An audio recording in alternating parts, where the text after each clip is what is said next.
ดิฉันนางสาววิภาวีชื่นประดับคณะครุศาสตร์สาขาวิชาคณิตศาสตร์รหัสนักศึกษา634143049ค่ะวันนี้จะมานำเสนอสัญญาณมือการเรียกแถวลูกเสือ5ท่าค่ะเชิญรับชมได้เลยค่ะท่าที่1แถวหน้ากระดานแถวเดียวผู้เรียกยืนตรงในสนามที่เหมาะสมแล้วจึงให้สัญญาณกองหรือแพ็คกองผู้เรียกเหยียดแขนทั้งสองข้างเสมอไหล่มือแบเหยียดตรงนิ้วทั้ง5เรียงชิดติดกันหันฝ่ามือไปด้านหน้า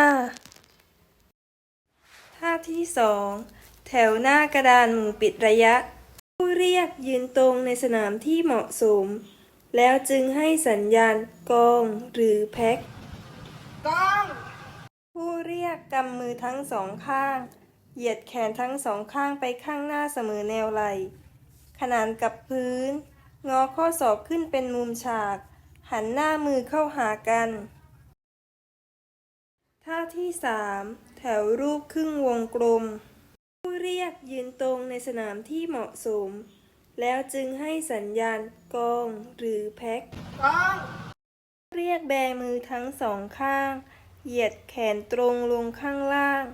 นิ้วมือเหยียดตรงเรียงชิดติดกันคว่ำมือเข้าหาลำตัววางซ้อนประสานกันข้างหน้าและโบกมือผ่านลำตัวเป็นครึ่งวงกลมช้าๆท่าที่4แถวสี่เหลี่ยมเปิดด้านหนึ่งผู้เรียกยืนตรงในสนามที่เหมาะสม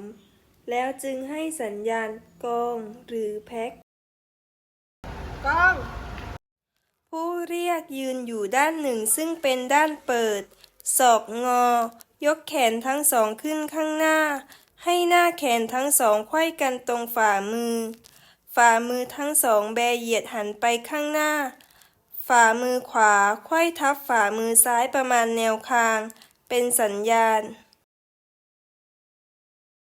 ท่าที่5แถวรัศมีหรือล้อเกวียนผู้เรียกยืนตรงในสนามที่เหมาะสมแล้วจึงให้สัญญาณกองหรือแพ็คกองผู้เรียกยืนตรงมือขวาแบคว่ำกลางนิ้วออกทุกนิ้วชูแขนไปข้างหน้าทำมุมประมาณ45องศาให้มองเห็นได้ก็จบกันไปแล้วนะคะสำหรับสัญญาณมือการเรียกแถวลูกเสือ5ท่าสำหรับวันนี้ก็ขอบคุณและสวัสดีค่ะ